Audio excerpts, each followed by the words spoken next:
Hey friends, it's Simon Hurley from Inklipse and welcome to another video. Now today I am doing another one stamp, 5 cards video. This time we're doing some heat embossing techniques on all of the cards. So I love these videos to really show the versatility of a stamp set, and today I'm using an awesome stamp set from Altenew. So without further ado, let's get right on into the video.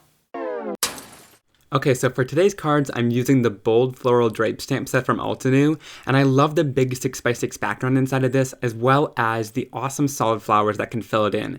It's kind of this cool abstract background, and I also like that in Altenew stamp sets, they include this awesome pamphlet that really shows you some cool color combinations and really in-depth how to use the stamp set with some examples, which is super helpful.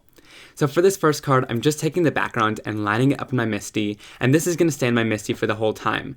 Now what I wanted to let you guys know is when you're doing full backgrounds like this that are clear photopolymer, make sure to press down in all areas to get all of the bubbles out before you start stamping, and I find that gives you the best results when inking it up.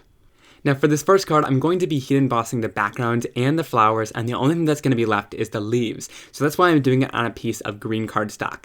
So I've done some clear sticky ink on my stamp here. I'm going to give it some good pressure to make sure it all transfers, and then I can go in with my heat embossing. And I chose a couple different colors. For the background, I wanted to make it nice and dark so it really contrasts the flowers. So I'm using some navy embossing powder here. And most of my embossing powders are from Ranger. I find they do a great job at different colors, but also some specialty embossing powders as well, so I'll leave some of my favorites and some of the ones that I used in today's video linked down below as well.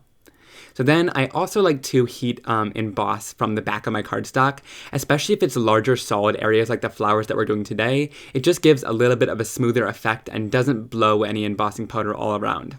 In between each layer, I add some anti-static powder tool, which is that little bag that I run across the surface, to make sure there's no static and that the embossing powder won't stick anywhere that I don't want it to.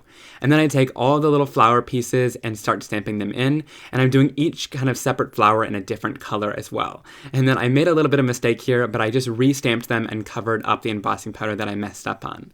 So then I'll go in and heat that up, and for the flowers, I did some lighter colors so that it contrasts the dark background really nicely. I did golds, pinks, and kind of this lilac color, which I think looks really good together. But you can really choose whatever color combo you want. Now I have to say, doing a whole background emboss like this does take a little bit of time, but I'll show you how to get your time's worth in the end. This really does make a great looking special card. So once I'm done all of my heat embossing, the leaves are left over. And what I'm going to do is go in with my WAGNER Ink Pad, and I'm just going to use a detail blending tool to go around and add some shading to the leaves.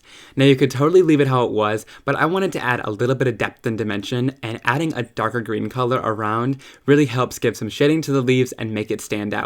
Now you can go over top of the embossing. It's going to resist it since the embossing is now plastic and heated.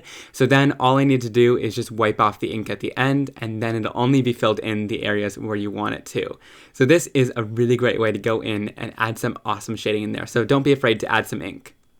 Now once I'm done here, you'll go in with a cloth here and just wipe off any of the excess green that was left over on top of the embossing powders, and it turns right back to the regular color. Then in here, I went in and I cut down to my card base size, and then I also was left with this larger strip, so I decided to make a card out of that as well, which you'll see in just a second. I went in with the Hello and Hugs die set from Altenew as well. I love big, bold word dies. It really finishes off a card background nicely. So I just went in. Another great tip with embossing powder is to go in if you want something to match and heat emboss kind of a square or a section of the cardstock, and then it'll match whatever card you were doing. So I used this gold for one of the flowers, and this creates a beautiful little shiny gold that I can use for my sentiment as well, so that it all ties together and coordinates beautifully. So I just love that awesome embossed background. It looks so stunning. Even though it took a little bit longer, it was so worth it in the end. And then I also took that little strip, I added another kind of gold strip there with that embossing powder. I did the sentiment in navy, and that finishes off that card too. So you get 2 out of 1, which I think is really great. So now once I'm done with that, let's move on to the next card. Now this one is super simple, but I still wanted to share it because I think that sometimes I second guess it and don't really think to just do something as simple as this.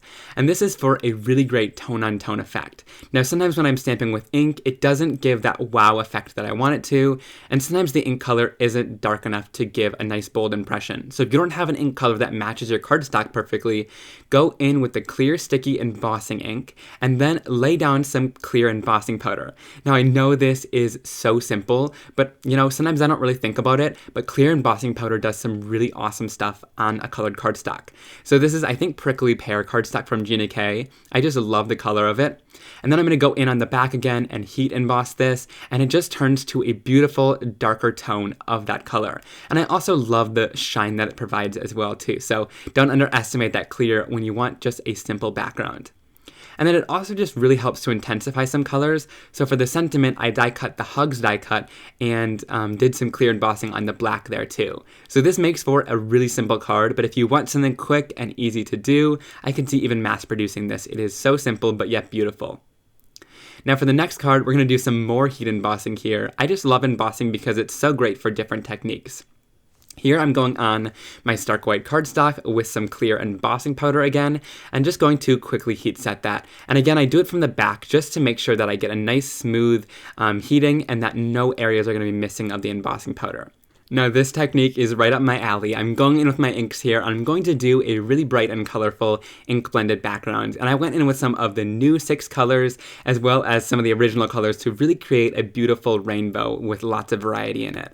Now one thing that I love about this background stamp is because it has the solid area in the background and some of the solid flowers, you can choose which one you want to use. So if I wanted to make the flowers be resisted, I could stamp those down as well, but I love having the different option of getting that awesome color in the bold effects as well and having it resist that.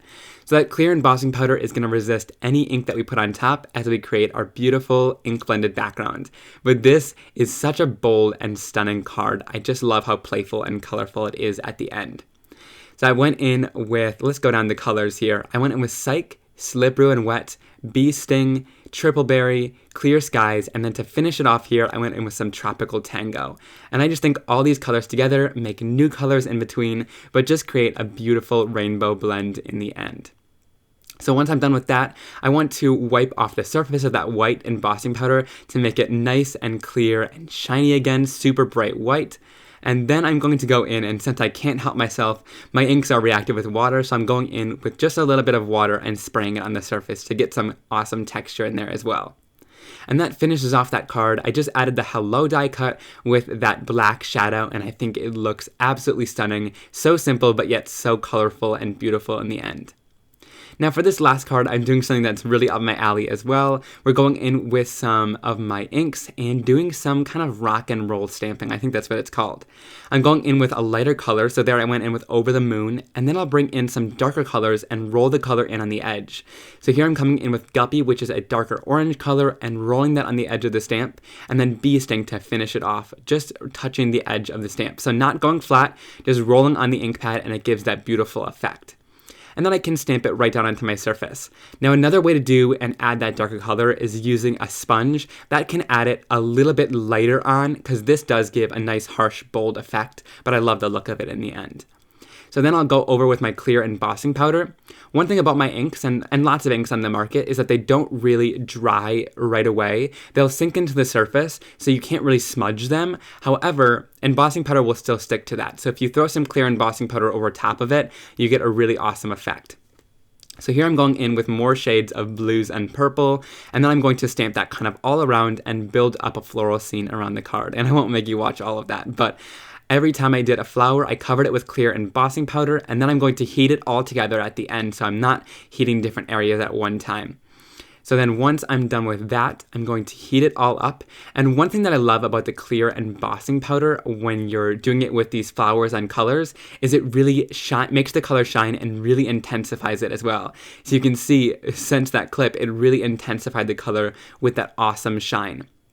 Now here I'm going in with my scissors and just fussy cutting out some of the bundles of flowers so I can put it on a piece of black cardstock.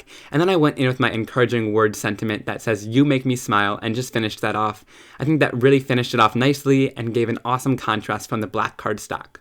And then of course I went in with some foam tape and added down those flower clusters, and I love how that turned out in the end.